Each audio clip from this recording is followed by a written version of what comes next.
Bonjour. Pour cause de Covid-19, je suis, comme beaucoup, bloqué à la maison. Donc, pas de sortie botanique.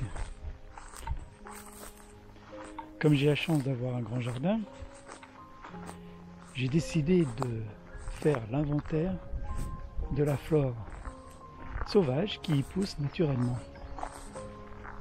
Ça me permettra d'ouvrir une petite lucarne sur la nature pour tous ceux qui sont coincés dans leur appartement.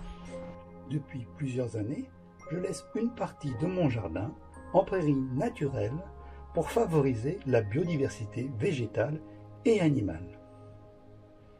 Et aujourd'hui, 22 mars 2020, je tombe le nez dans l'herbe. Je commence par Himantoblossum robertianum. Cette grande orchidée de parfois plus de 30 cm de haut est très précoce. Elle commence à fleurir dès février. Il y a 15-20 ans, elle était peu fréquente dans les environs. Elle a même été un temps classée dans les plantes protégées. Mais désormais, elle abonde. Parmi les hypothèses de cette nouvelle abondance, on trouve le changement climatique. Elle s'implante toute seule un peu partout dans mon jardin, où je l'accueille avec bienveillance. Beaucoup plus petite, il faut presque s'allonger dans l'herbe pour admirer Alyssum alyssoide, à floraison très discrète, que le fort grossissement de l'appareil permet d'admirer la finesse. Encore une petite, Scandix pectenveneris, qui porte le doux nom de peigne de Vénus.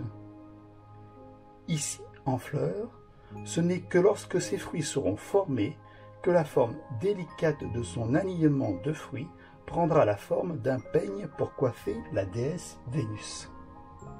Deux Véroniques, Veronica persica et Veronica cymballaria.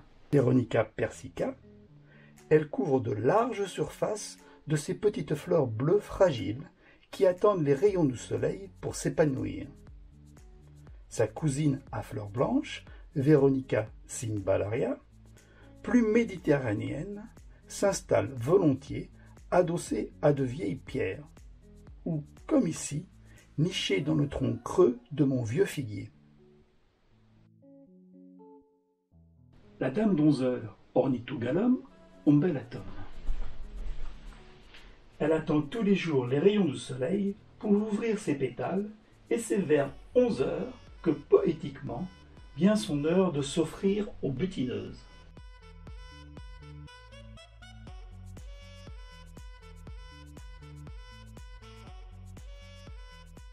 Plus élancée, la fausse roquette, Diplotaxis erucoide. Elle fleurit quasiment toute l'année pour le bonheur des abeilles. Comme sa vedette cousine, la roquette, elle a des jeunes feuilles, fleurs et graines qui révèlent les salades par leur goût piquant, qui hésitent entre l'ail et la moutarde. Ses gousses rebondies s'ouvrent pour laisser échapper ses graines. Encore une douce envahisseuse, Ficaria verna. Peu présente dans mon jardin il y a une quinzaine d'années, elle est maintenant bien plus présente et ses belles fleurs jaunes printanières illuminent les beaux jours. La plupart des graminées ne sont pas encore de sortie, mais Poa bulbosa, lui, commence sa saison. Graminée vivace, elle est étonnante par sa capacité à se reproduire pas comme tout le monde.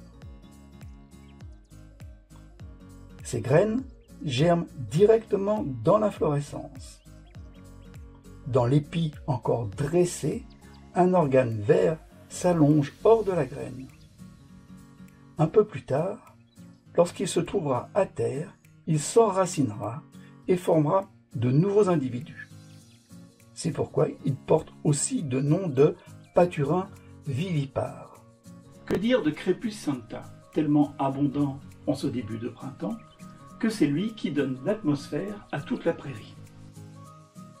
Avec son faux air de pissenlit, bien moins connu que lui, ils partagent tous les deux leur destination salade.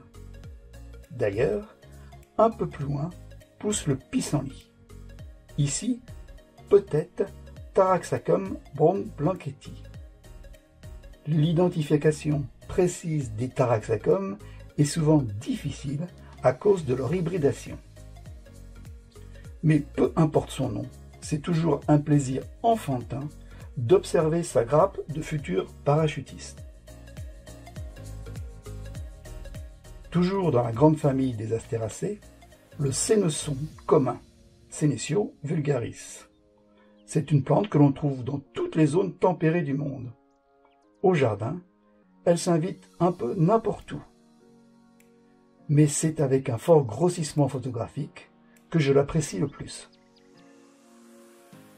Les astéracées nous offrent aussi Scorzonera laciniata. Il faut venir tôt le matin pour avoir la chance d'apercevoir les pétales jaunes de la galinette qui seront totalement invisibles dans l'après-midi. Une dernière astéracée, l'anthémis des teinturiers, Cota tinctoria. Ces demi-globes jaune vif motivent le soleil à sortir ses rayons. Beaucoup plus fleuri en début d'été, ces quelques pieds ont devancé l'appel. Autrefois utilisé pour teindre en jaune vif les tissus, il est tombé dans l'oubli. Mais il est encore utilisé par quelques irréductibles. D'ailleurs, on peut en commander sur Internet pour réaliser ces teintures. Dans mon jardin, c'est la forme sans pétales qui est commune.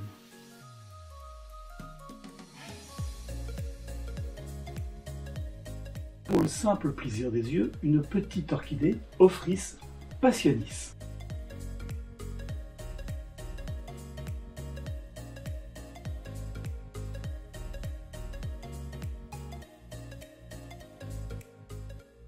Cachées sous ses bractées en forme de feuilles, on découvre les fleurs de Vicia narbonensis, forme sauvage de sa cousine la fève cultivée, star de l'épiphanie.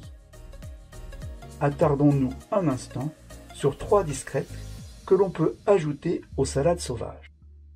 La bourse à pasteur, Capsella bursa pastoris. Cette petite plante est renommée depuis l'Antiquité pour stopper les saignements. Ses graines, en petits cœurs pas très arrondis, avaient, dit-on, la forme des porte-monnaies des bergers peu fortunés. Le tabouret, Microthlapsis perfoliatum, avec ses jolies petites graines réparties sur la tige. Cardamine hirsuta, avec ses longs fruits qui semblent traverser les pétales. Perdues au milieu de cette mer verte, quelques petites lanternes jaunes, des fleurs de luzerne sauvage, Medicago rigidula. Passons à la couleur rose. Le Lamium amplexicole mérite que l'on s'approche de lui, ne serait-ce que pour ses qualités photogéniques. Le géranium molle avec ses pétales échancrés et ses feuilles arrondies. L'Herodium acole avec ses fruits si particuliers. Fumaria officinalis.